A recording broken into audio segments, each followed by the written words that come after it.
This is Quick Morning, your one-stop destination for all the top stories that you need to know from the length and breadth of the nation, from across the world, and also from across different segments. We'll get you all the latest.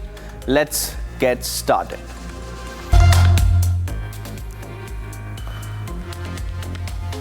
President Draupadi Murmu will embark on a 4-day visit to Bihar, Madhya Pradesh and Gujarat from today. On her arrival, she will grace the centenary celebration of the Patna Medical College located in Bihar. On February 26, the President will grace a mass wedding ceremony organized by Sri Bhageshwar Jan Seva Samiti at Madhya Pradesh. On the same day, the President will pay her tributes at the Statue of Unity and witness the Narmada Aarti at Kevadia in Gujarat.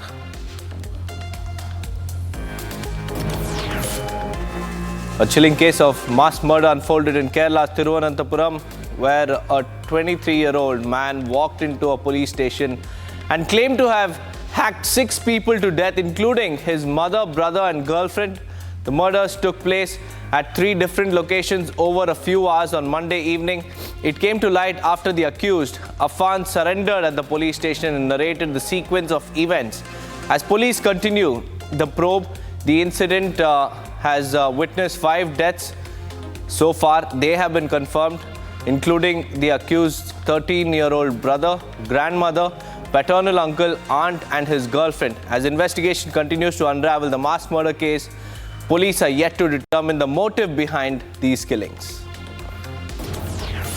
The BJP-led government is all set to table the 14 pending CAG reports on the previous Aam Aadmi Party government's performance in Delhi Assembly today. The BJP has been alleging that the reports were withheld by the Aam Aadmi Party administration, and this comes after Delhi Chief Minister Rekha Gupta recently announced that the reports would be made public under the new government. The pending CAG audits include reviews of state finances, public health infrastructure, vehicular air pollution, liquor regulation and also the functioning of the Delhi Transport Corporation, among others. The Saffron Party had also accused the Aam Aadmi Party government of deliberately stalling the audits to hide alleged corruption. Problem उनको हो रही है जिनको डर लग रहा है कि सीएजी की रिपोर्ट आएगी। सीएजी की रिपोर्ट के डर से ध्यान भटकाने के लिए नाटक तमाशे, ये आम आदमी पार्टी की पुरानी आदत रही है। लेकिन उनको कम से कम इस चुनाव में ये समझ आ जाना चाहिए कि नौटंकी की उम्र बहुत लंबी नहीं होती। अब भी अगर उनके जो बचे खुचे विधायक हैं वो जनता का काम करें, जनता के मुद्दे उठाएं, जन सेवा करें, इसी में उनकी राजनीतिक भलाई भी है। Despite relentless efforts by Indian Army, NDRF and other agencies, no breakthrough has been achieved so far in the rescue operations to extricate the 8 trapped workers from inside the SLBC tunnel. 3 days on, and the rescuers race against time to expedite the release of the trapped. As the workers still remain trapped, a team of rat miners have also been roped in who had rescued the construction workers trapped in the Silkyara tunnel in Uttarakhand in 2023. The incident which has occurred in the SLBC tunnel is very unfortunate. 8 workers are still trapped inside, and all the managements, the administration, the army, the navy, everyone's trying their best to get them out alive. I hope their sincere efforts will be fruitful. The BSF ordered mobilization of additional manpower at posts along the India-Pakistan border in Punjab and Jammu as the pressure to strengthen the anti-infiltration grid and also check the intrusion of drones carrying ammunition or even drugs.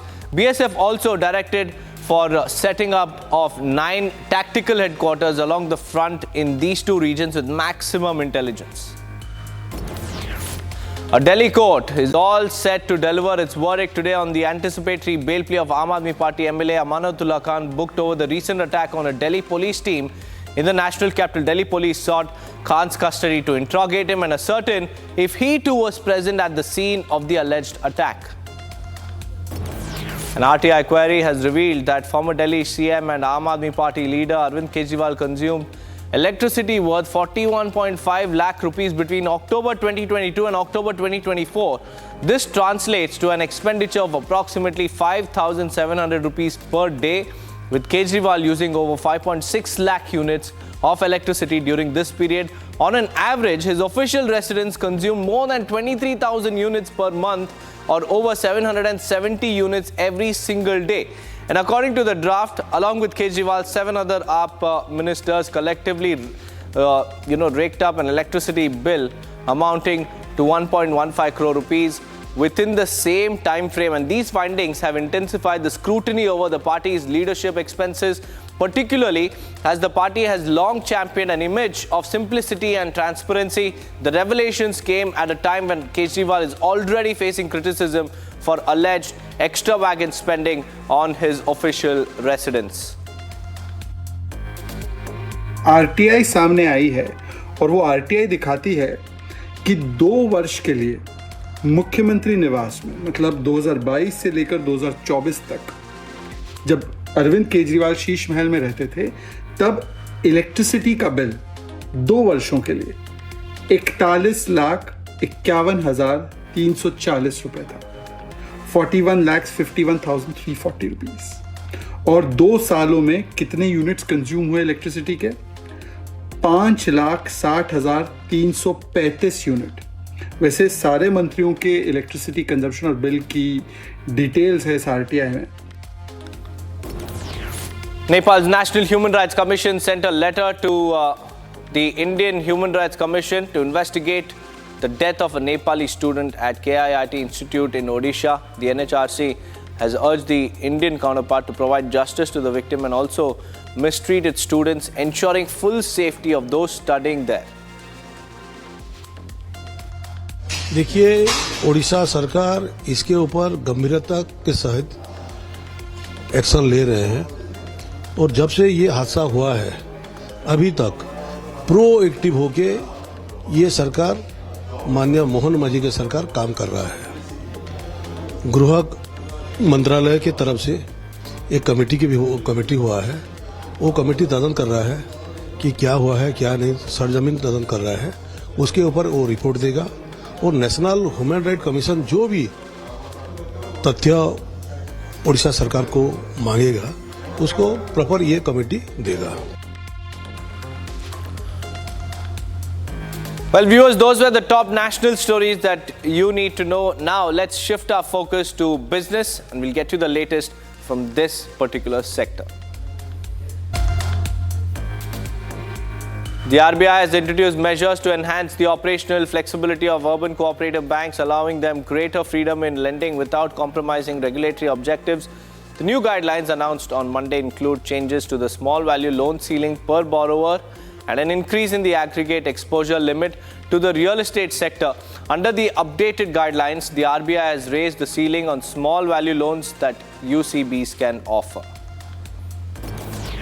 DBS Group, one of Asia's leading banks, announced that it expects a 10% reduction in its workforce over the next 3 years, primarily driven by the increased adoption of artificial intelligence in its operations. The bank's CEO Piyush Gupta made the announcement at the Indian IT Industry Lobby Group NASSCOM event on Monday. Gupta highlighted that AI is unlike any other technology the bank has previously adopted, stating that it has the potential to self-create and also mimic. In a move which has elevated the concerns of many account holders, the RBI has allowed depositors of New India Cooperative Bank Limited in Mumbai to withdraw up to 25,000 from their accounts. The decision comes after a review of the bank's liquidity position in consultation and also the appointed administrator. The Indian information technology sector is on track to achieve revenue growth in the coming fiscal years, with projecting 5.1% increase to $282.6 billion in financial year 2025. Additionally, revenue for financial year 2026 is expected to reach $300 billion, marking a 6% growth from financial year 2025. The number of people employed by Indian tech companies grew by 1.26 lakh in the past year, bringing the total workforce to 58 lakhs.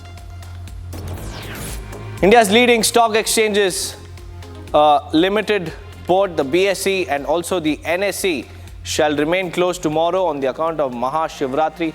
This will mark the first holiday for the Indian stock markets in the current calendar year. Exchanges have announced 14 stock market holidays for the current year. This means that there will be no trading activity across the equity segment, equity derivative segment, and also securities lending and borrowing segment, commodity and commodity derivative segment, currency derivative segments and interest rate derivative segment. Trading shall resume as usual on Thursday, February 27th.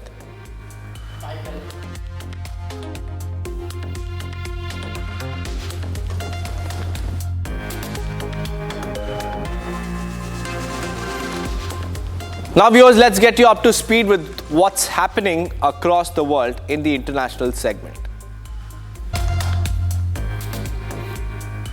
Georgia's Senate on Monday voted to pass a bill that would give legislators a veto over significant regulations imposed by the executive branch, a move that has hampered efforts to protect the environment and human safety in other states.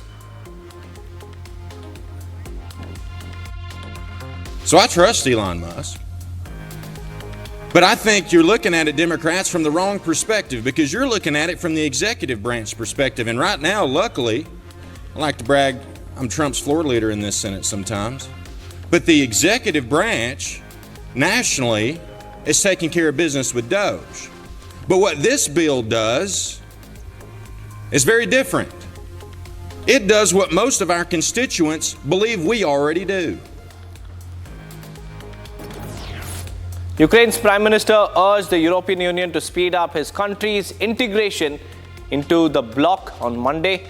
Amid ceremonies and summits to mark the third anniversary of Russia's full-scale invasion, he spoke at a meeting with the European Commission, President Ursula von der Leyen and other EU commissioners after a day of talks in Kyiv. We do not ask you, our partners, to fight in our place, but we ask you never to forget what we are fighting for. That is precisely why Ukrainians' integration into the European Union cannot remain a distant goal. It must become a reality, not someday, but now. President Donald Trump said Russian leader Vladimir Putin would accept European peacekeepers in Ukraine as part of a potential deal to end Russia's war. Trump made these comments to reporters during a meeting at the White House on Monday with French President Emmanuel Macron on the third anniversary of Russia's invasion of Ukraine. Trump also said that he was hopeful that the United States and Ukraine will soon come to terms on a rare earth minerals deal after he met with fellow group of 7 leaders for a virtual session on the third anniversary of Russia's invasion of Ukraine. European troops may go into Ukraine as peacemakers. So when the agreement is done, they can watch that everything's followed properly. I don't think that's going to be a problem. And a lot of the European countries, I think, I don't want to speak for France, but I know that the president's talked about doing that also. I think that'll be a very good day when we can go in as peacekeepers as opposed to what's going on right now with everybody being killed. Russian President Vladimir Putin on Monday urged officials to increase production of rare earth metals, which he described as strategic reserve vital for Russia's future competitiveness and also economic development. Speaking via video call, Putin said that the increase in the production of all the goods from rare earth minerals is expected to grow multiple times by the end of the national project.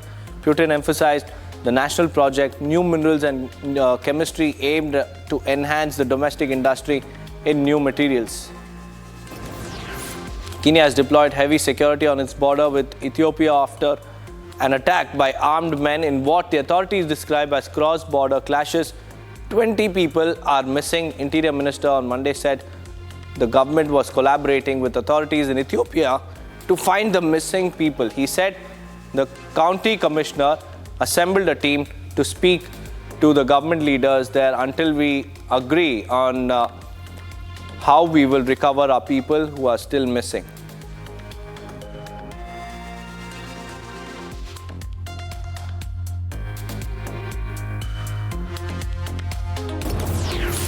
Israel said the bodies of some of the returned hostages were mutilated while in Hamas captivity. The bodies of Ariel and Kfir Bibas were returned on Thursday, and the remains of their mother, Shiri Bibas, were returned on Friday. Hamas said the 3 were killed in an Israeli airstrike, though Israel's Forensics Institute says the boys were killed in captivity in November 2023. When Hamas took babies as trophies for terror, these halls stood in silence. The UN has held countless emergency meetings on Israel. It has passed endless resolutions. But when terrorists massacred a baby and a child and then mutilated them, the UN has no resolutions to offer, no outrage, no action. The US has pressured Ukraine to withdraw its European-backed UN resolution demanding an immediate withdrawal of Russian forces from Ukraine in favor of an American proposal that does not mention Moscow's invasion, but Ukraine refused to pull its draft resolution, and the UN General Assembly will vote on it. The third anniversary of Russia's invasion of Ukraine was also marked yesterday. Speaking ahead of a vote on the resolution in the General Assembly, Dorothy Shea, the United States Deputy Ambassador to the UN, urged members to vote on amendments to its own Ukraine resolution. President. Mr. President, the United States urges member states to vote no on the European Union and Russian Federation amendments to the U.S. draft resolution. We cannot support them. These amendments pursue a war of words rather than an end to the war. The attempt to add this language detracts from what we are trying to achieve with this forward-looking resolution.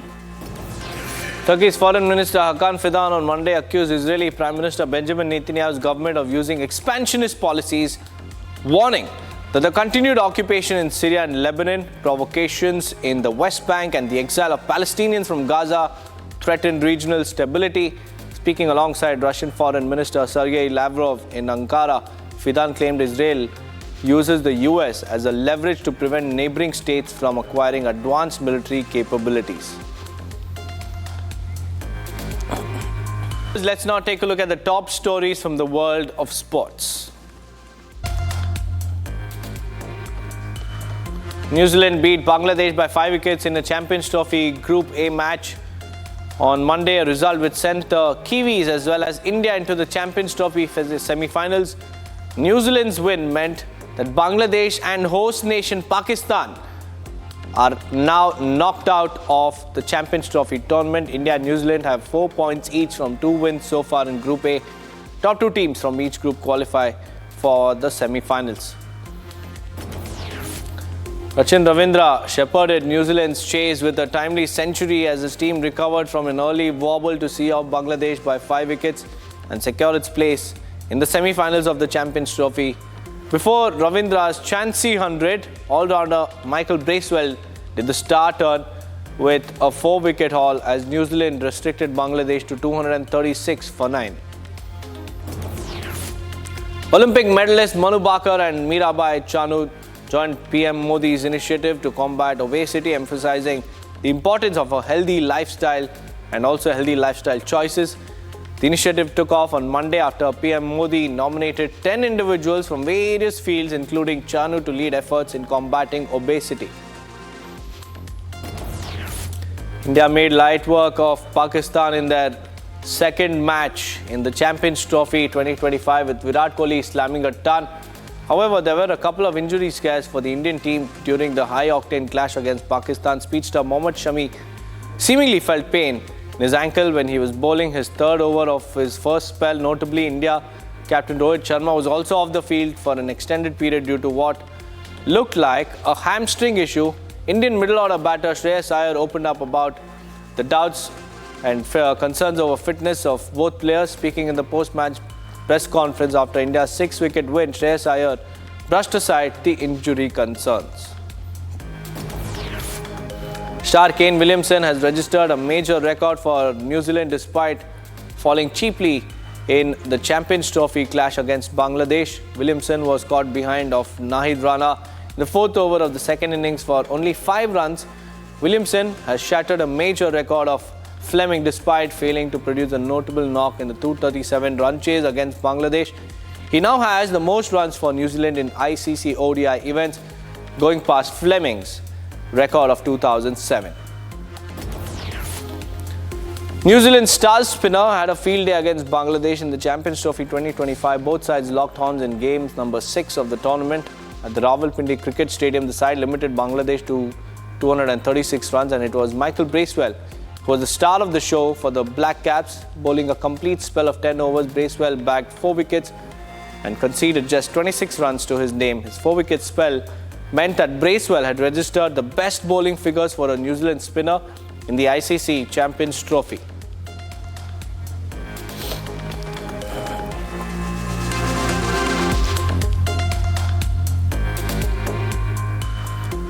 Well, that's all we could pack for you in today's episode of Quick Morning. Up next, on the other side of this short break, more news and updates will follow, so do stay tuned to Republic TV.